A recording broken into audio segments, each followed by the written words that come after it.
सुबह होते ही मंदिर में हड़कंप मच चुका था।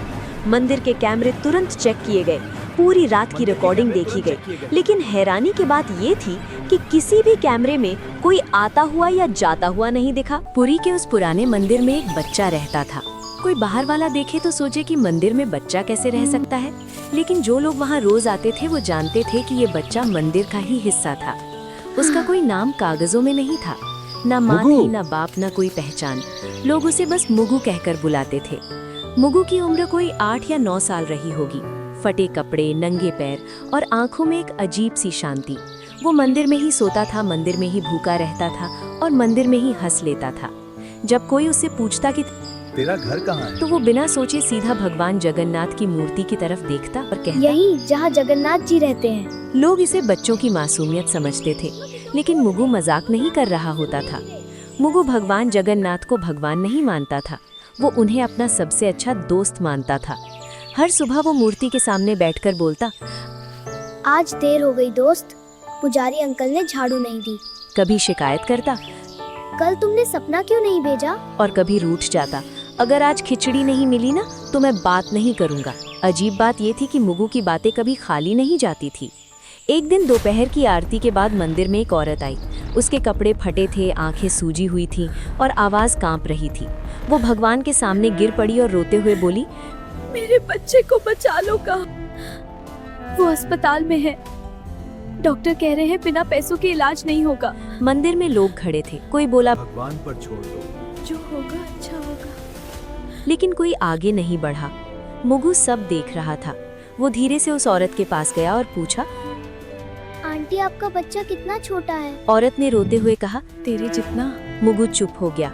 उस रात जब मंदिर बंद हो गया और सब लोग चले गए, मुगु अकेला भगवान के सामने बैठा रहा। बहुत देर तक वो कुछ नहीं बोला, फिर धीरे से पूछा, दोस्त, वो बच्चा मर जाएगा क्या? मूर्ति चुप थी। मुगु की आंखें भर आईं। उसने कहा, अगर उसके पास माँ है तो उसे क्यों ले जाओगे? उसी पल मुगु को ऐसा लगा जैसे किसी ने बहुत पास से कहा हो, मेरी मोतियों की माला ले जाओ। मुगु घबरा गया। उसने मूर्ति की तरफ देखा और बोला, आप नाराज नहीं आप होगे? नाराज नहीं होगे? कोई जवाब नहीं आया, लेकिन मुगु की नजर माला पर टिक गई। अगली सुबह मंदिर में हड़कंप मच गया। पुजारी चिल्लाने लगे, अरे ये क्या, भगवान की मोतियों की माला गायब है। मंदिर के कैमरे चेक किए गए, पूरी रात की रिकॉर्डिंग देखी गई, लेकिन ना कोई आता दिखा ना कोई जाता। तभी एक आदमी बोला, कल रात मैंने उसी बच्चे को मंदिर में घूमते देखा था। सबकी नजर एक साथ मुगु पर चली गई। मुगु कुछ नहीं बोला, उसकी मुट्ठी कांप रही थी। उसी समय मंदिर के बाहर वही औरत खुशी से रो रही थी। वो सबको बता रही थी कि किसी ने भगवान की माला बेचकर उसके बच्चे का ऑपरेशन करवा दिया। मंदिर के अंदर लोग भगवान को देख रहे थे और मंदिर के बीच में एक बच्चा चुपचाप खड़ा था। एक पुजारी ने परेशान होकर कहा, अगर कोई इंसान आया होता तो कैमरे में जरूर दिखता। दूसरे पुजारी ने धीरे से कहा, ऐसा तो तभी हो सकता है जब कोई आया ही ना हो। लोगों में खुसुर-पुसुर बढ़ने लगी और हर कोई एक दूसरे की तरफ शक से देखने लगा। उसी भीड़ में एक आदमी ने अचानक कहा, रात को मैंने मुगु को मंदिर में घूमते देखा था। ये बात सुनते ही सबकी नजर एक साथ मुगु पर चली गई। मुगु उस समय मंदिर के एक कोने में खड़ा था और उसे समझ नहीं आ रहा था कि सब लोग उसे ऐसे क्यों देख रहे हैं। एक आदमी ने सख्त आवाज में पूछा, तू रात को मंदिर में क्या कर रहा था? मुगु ने धीरे से कहा, रोज की तरह भगवान से बात कर रहा भीड़ था। में से किसी ने ये कहा। बच्चा हमेशा यहाँ रहता है और इसे सब कुछ पता होता है। किसी और ने कहा। अगर कैमरे में कोई नहीं दिखा तो चोरी इसी ने की होगी। मुगु की आंखें भर आई और उसने कहा मैंने कि कुछ भी चोरी नहीं किया है। मैंने जो उसने बस किया वो इतना कहा भगवान के कि कहने उसने पर जो था। किया वो भगवान के कहने पर किया था। ये सुनकर लोग हंस पड़े और किसी ने ताना मारते हुए कहा, भगवान बच्चों से चोरी नहीं करवाते। मुगु कुछ नहीं बोला और उसकी नजर जमीन पर टिक गई।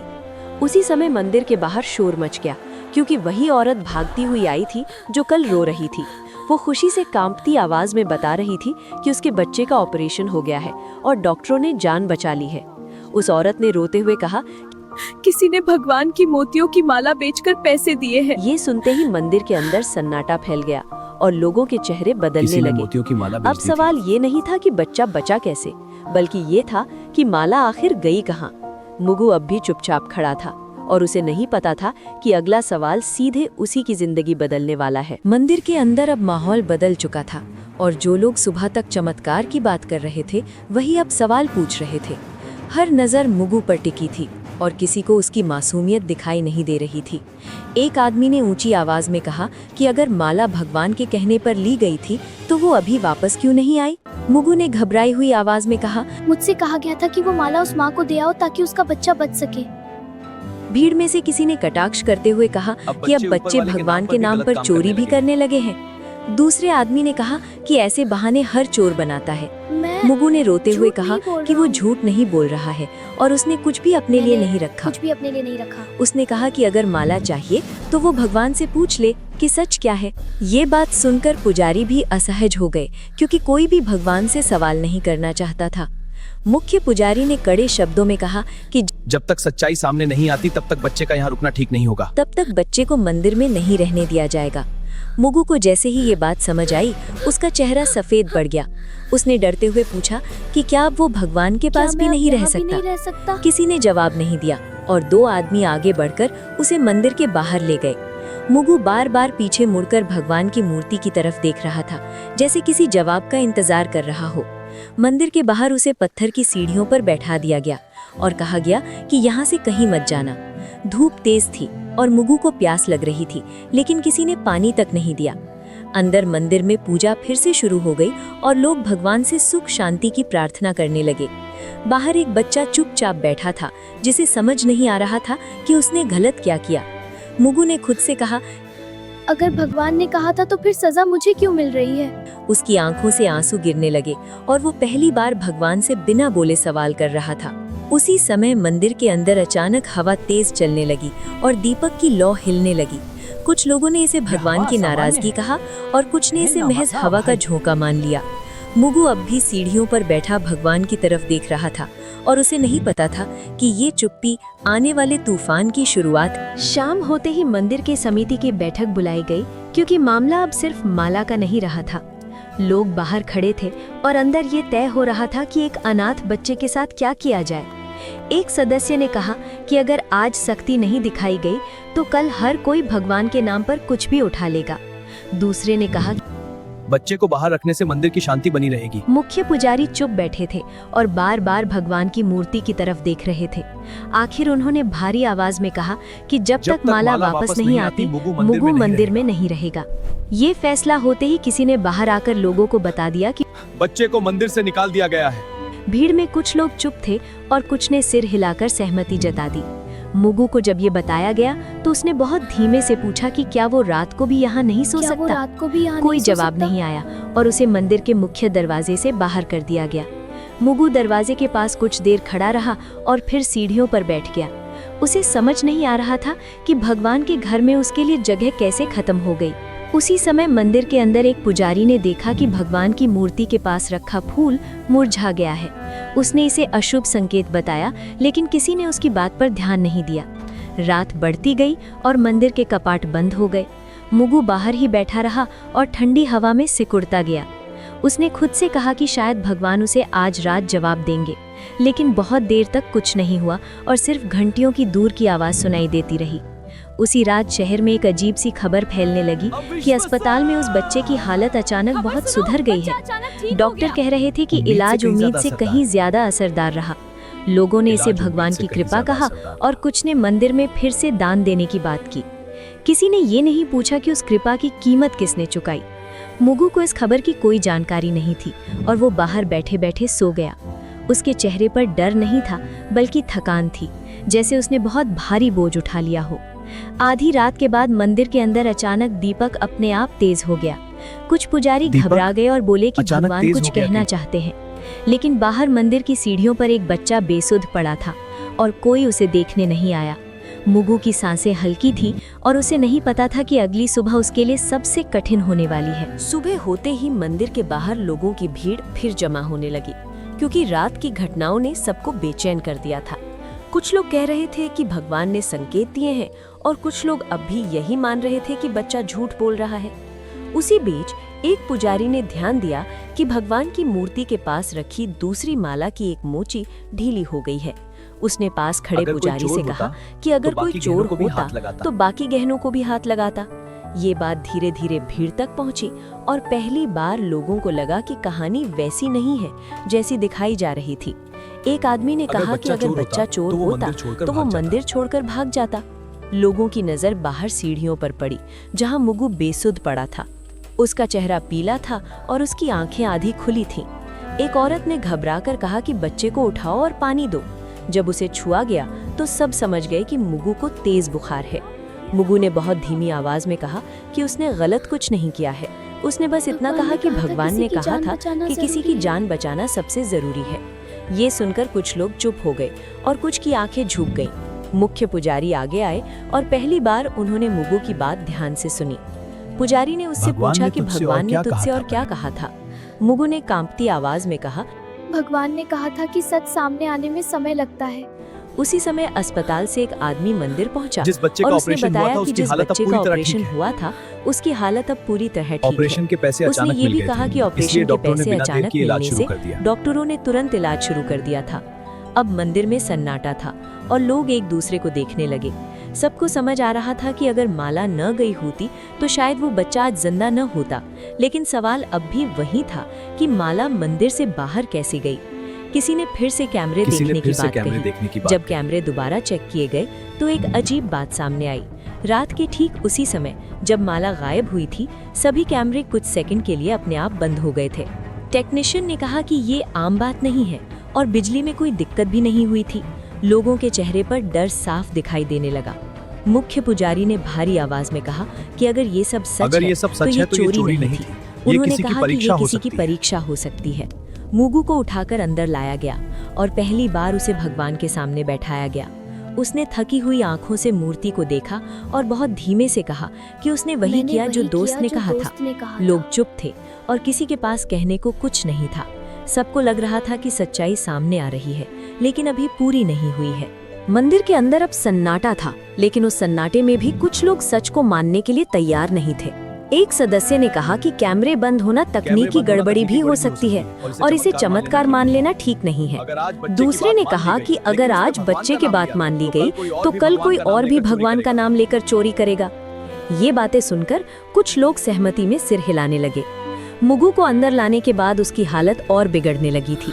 उसका शरीर तप रहा था और सांसें तेज हो गई थीं। एक पुजारी ने कहा कि बच्चे को डॉक्टर के पास ले जाना चाहिए, लेकिन समिति के एक आदमी ने कहा कि पहले सच्चाई तय होनी चाहिए, इलाज बाद में भी हो सकता है। ये बात सुनकर कुछ लोग असहज हो गए, लेकिन किसी ने खुलकर विरोध नहीं किया। मुगु ने आंखें खोलकर बहुत धीमे से कहा कि उसे अब डर नहीं लग रहा है। उसने कहा कि अगर वो बाहर ही मर जाता तो भी उसने सही काम किया होता। ये सुनते ही मंदिर के अंदर खड़े कुछ लोगों की आंखें भर आईं। उसी समय एक आदमी जोर से बोला कि अगर बच्चा इतना ही सच्चा है तो भगवान उसे क्यों नहीं बचा रहे। ये सवाल ऐसा था जिसे कोई सुनना नहीं चाहता था। मुगु ने कमजोर आवाज में कहा कि भगवान हमेशा किसी को बचाने नहीं आते। उसने कहा कि कभी-कभी भगवान चाहते हैं कि इंसान सही फैसला ले। ये बात सुनते ही मंदिर में कुछ लोगों को गुस्सा आ गया। एक आदमी ने कहा कि ये बच्चा भगवान बनकर बोल रहा है। मुगु ने बहुत मुश्किल से मुस्कुराते हुए कहा कि वो भगवान नहीं है, बस दोस्त की बात बता रहा है। उसकी आंखें धीरे धीरे बंद होने लगी। उसी समय बाहर से आवाज आई कि एम्बुलेंस आ गई है। कुछ लोग राहत की सांस लेने लगे और कुछ अब भी खड़े रहे। जब मुगु को उठाकर बाहर ले जाया गया तो मंदिर के अंदर अचानक तेज हवा चली। दीपक की लौ एक पल के लिए सीधी खड़ी हो गई। कुछ पुजारी डर गए और बोले कि अब देर हो चुकी है। किसी ने पूछा कि किस बात के लिए देर हो चुकी है, लेकिन कोई जवाब नहीं आया। मुगु को एम्बुलेंस में डाल दिया गया और दरवाजा बंद हो गया। उसकी उंगलियां ढीली पड़ रही थीं और उसकी सांस बहुत हल्की हो गई थी। मंदिर के अंदर लोग अब भी बहस कर रहे थे कि सच क्या है। उसी समय एम्बुलेंस के सायरन की आवाज दूर होती चली गई। मुख्य पुजारी ने भगवान की मूर्ति की तरफ देखा और पहली बार उनकी आंखें भर आईं। उन्हें समझ आ गया था कि सही और गलत के बीच का वक्त बहुत कीमती होता है। एम्बुलेंस के जाते ही मंदिर के अंदर एक अजीब सी खामोशी फैल गई और बहस अपने आप रुक गई। लोग एक दूसरे का चेहरा देख रहे थे, जैसे सबको अचानक समझ आ गया हो कि अब शब्द बेकार हैं। कुछ देर बाद अस्पताल से फोन आया और मुख्य पुजारी ने कांपते हाथों से कॉल उठाई। डॉक्टर ने बताया कि बच्चे की हालत बहुत नाजुक है और अगला 1 घंटा बेहद अहम है। ये सुनते ही मंदिर में मौजूद कई लोगों के चेहरे पीले पड़ गए। किसी ने धीमे से कहा कि अगर हमने उसे पहले भेज दिया होता तो शायद हालात अलग होते। एक आदमी ने गुस्से में कहा कि अब पछताने से क्या फायदा, जो होना था वो हो चुका है। लेकिन उसकी आवाज में भी भरोसा नहीं था, सिर्फ डर था। हो चुका है। उसी समय वो औरत फिर मंदिर पहुंची, जिसका बच्चा अस्पताल से बचकर लौटा था। उसने मुगू के बारे में पूछा और जब उसे सच बताया गया तो वो जमीन पर बैठ गई। वो रोते हुए बोली कि अगर उसका बच्चा बचा है तो उसकी वजह वही अनाथ बच्चा है। उसने कहा कि वो माला नहीं थी, बल्कि भगवान का भरोसा था जो बिक गया था। ये सुनकर मंदिर में खड़े लोग सिर झुकाने लगे। किसी की हिम्मत नहीं थी कि उस औरत की आंखों में देख सके। उसी वक्त अस्पताल से दोबारा फोन आया और इस बार आवाज और भी गंभीर थी। डॉक्टर ने बताया कि बच्चे की सांसें बहुत धीमी हो रही हैं और शरीर जवाब दे रहा है। मुख्य पुजारी ने बिना कुछ बोले फोन रख दिया। उन्होंने पहली बार साफ शब्दों में कहा कि ये सब किसी चोरी की कहानी नहीं थी। उन्होंने कहा कि ये परीक्षा थी और हम सब उसमें फेल हो गए। उनकी आवाज में गुस्सा नहीं था, सिर्फ टूटन थी। कुछ लोग रो पड़े और कुछ बस दीवार की तरफ देखते रहे। हर किसी को लग रहा था कि अगर समय को थोड़ा पीछे किया जा सकता तो सब कुछ बदल सकता था। मंदिर के बाहर अचानक तेज हवा चली और धूल उड़ने लगी। कई लोगों ने इसे भगवान का संकेत माना, लेकिन अब किसी के पास जवाब नहीं था। अस्पताल से आखिरी बार फोन आया और इस बार लाइन के उस तरफ सिर्फ सन्नाटा था। कुछ सेकंड बाद डॉक्टर ने कहा कि उन्होंने पूरी कोशिश की, लेकिन बच्चा नहीं बच पाया। ये सुनते ही मंदिर में खड़े कई लोग जमीन पर बैठ गए। किसी ने भगवान को दोष नहीं दिया, क्योंकि अब सब समझ चुके थे कि गलती कहाँ हुई थी। मुख्य पुजारी ने भगवान की मूर्ति की तरफ देखा और बहुत धीमे से कहा कि हमने बहुत देर कर दी। उन्हें एहसास हो गया था कि इंसान जब फैसले टालता है तो उसका अंजाम हमेशा किसी और को भुगतना पड़ता है। मुगू के जाने के बाद मंदिर में पहली बार ऐसा हुआ कि भीड़ होने के बावजूद कोई शोर नहीं था। लोग दर्शन के लिए आ रहे थे, लेकिन किसी के चेहरे पर वो पुरानी श्रद्धा नहीं दिख रही थी। मुख्य पुजारी ने आदेश दिया कि उस दिन कोई उत्सव नहीं होगा और मंदिर में सादगी रखी जाएगी। कुछ लोगों ने राहत महसूस की, लेकिन कुछ को लगा कि ये सब दिखावा है। उसी दिन शाम को खबर फैली कि अस्पताल में उस बच्चे की मां अब भी बैठी रो रही है। उसने कहा कि उसका बच्चा तो बच गया, लेकिन जिस बच्चे ने उसे बचाया वो चला गया। ये बात सुनकर कई लोग पहली बार घर जाकर चुपचाप रोए। किसी ने किसी को नहीं बताया, लेकिन हर किसी के भीतर कुछ टूट चुका था। अगली सुबह मंदिर के एक कोने में सफाई करते समय एक पुजारी को फर्श पर कुछ पड़ा मिला। वो एक छोटी सी पोटली थी जिसे मुगू हमेशा अपने पास रखता था। पोटली खोली गई तो उसमें कोई पैसा नहीं था, कोई खिलौना नहीं था। उसमें बस एक पुरानी रुई की माला थी और एक कागज का टुकड़ा। कागज पर मुगू की टूटी फूटी लिखावट में लिखा था कि अगर भगवान की माला वापस आ जाए तो किसी को सजा मत देना। उसने ये भी लिखा था कि दोस्त ने कहा है कि सही काम का इनाम हमेशा जिंदा रहना नहीं होता। ये पढ़ते ही मुख्य पुजारी की आंखें भर आईं और उन्होंने कागज चुपचाप मोड़ लिया। उन्होंने किसी को वो पंक्तियां जोर से नहीं पढ़कर सुनाई। उसी समय एक और अजीब बात हुई जिसे सबने महसूस किया, लेकिन कोई बोल नहीं पाया। भगवान की मूर्ति के गले में अगली सुबह मोतियों की वही माला वापस दिखने लगी। कैमरे फिर चेक किए गए, लेकिन इस बार भी कुछ नहीं दिखा। ना कोई आता दिखा, ना कोई जाता, बस माला अपनी जगह पर थी। कुछ लोगों ने इसे भगवान की लीला कहा और कुछ ने इसे अपनी गलती मान लिया, लेकिन इस बार किसी ने ताली नहीं बजाई और किसी ने जयकारा नहीं लगाया। मुख्य पुजारी ने धीरे से कहा कि ये माला वापस नहीं आई है, बल्कि हमें वापस मिली है। उनकी आवाज में आदेश नहीं था, सिर्फ स्वीकार था। उसी दिन मंदिर के बाहर एक छोटा सा दिया जलाया गया, बिना किसी घोषणा के। लोग आते गए और चुपचाप दिए के सामने सिर झुकाते गए। कोई नहीं जानता था कि ये दिया किसके लिए है, लेकिन सब समझ रहे थे। मुगू का नाम किसी ने नहीं लिया, लेकिन उसकी कमी हर किसी को महसूस हो रही थी। शाम ढलते ही मंदिर के बाहर एक बच्चा आकर सीढ़ियों पर बैठ गया। वो मुगू जैसा नहीं दिखता था, लेकिन उसकी आंखों में वही इंतजार था। एक आदमी ने उसे देखा और कुछ देर तक खड़ा रहा। उसके मन में पहली बार ये सवाल उठा कि क्या वो आगे बढ़ेगा या फिर देर कर देगा। अगली सुबह मंदिर हमेशा की तरह खुला, लेकिन माहौल पहले जैसा नहीं था। लोग दर्शन के लिए आए, सिर झुकाया और बिना ज्यादा रुके बाहर निकल गए। मुगू की बात अब कोई जोर से नहीं करता था, लेकिन हर कोई उसके बारे में सोच रहा था। मुख्य पुजारी ने उस दिन बहुत कम शब्दों में पूजा करवाई। उन्होंने भगवान से कुछ मांगा नहीं, बस चुपचाप हाथ जोड़कर खड़े रहे। मंदिर के बाहर वही आदमी उस बच्चे को लेकर फिर आया।